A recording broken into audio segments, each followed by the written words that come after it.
নমস্কাৰ কৃষক বন্ধুসকল। ইয়াতে চাওক পানী কোমৰাৰ পুলি হয় এইটো। ইয়াতে মাইট বুলি পোক যোনটো আছে, এই মাইটে এইটো কামুৰি কামুৰি পাতটো ফুটা ফুটা কৰি দিছে। তাৰপিছত মই চাইছোঁ আহি পেলাই মাইট ধৰিছে ইয়াত। তাৰপিছত মই চেবিকো অৰ্গেনিকৰ প্ৰডাক্ট মাইট আউট, এইটো চাওক মাইট আউট, এইটো ইয়াতে আনি পেলাই মই স্প্ৰে কৰিছোঁ। 3-4 দিনৰ আগত স্প্ৰে কৰিছিলোঁ। এতিয়া গছটোত এই পুলিটোত এতিয়া পোক নাই।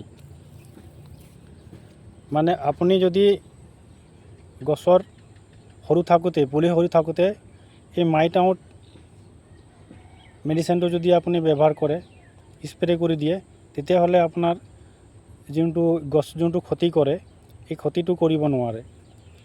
তাৰ কাৰণে আপুনি আমাৰ চেবিকো অৰ্গেনিকৰ প্ৰডাক্ট এইটো চাওক মাইট আউট, বহুত ধুনীয়া ৰিজাল্ট, বহুত ধুনীয়া কাম কৰে। মই নিজৰ খেতিতে ব্যৱহাৰ কৰোঁ।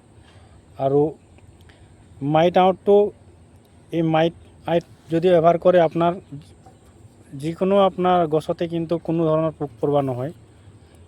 সকলো ধৰণৰ পোক পৰুৱাৰ কাৰণে বেষ্ট। মাহেকত আপুনি 2 বাৰ স্প্ৰে কৰিলে আপোনাৰ গছটো এনেকুৱা ধুনীয়া হৈ থাকিব, পোক পৰুৱা নহ'ব। কোনো ধৰণৰ পোক পৰুৱা আপোনাৰ গছটো অনিষ্ট কৰিব নোৱাৰে। Thank U.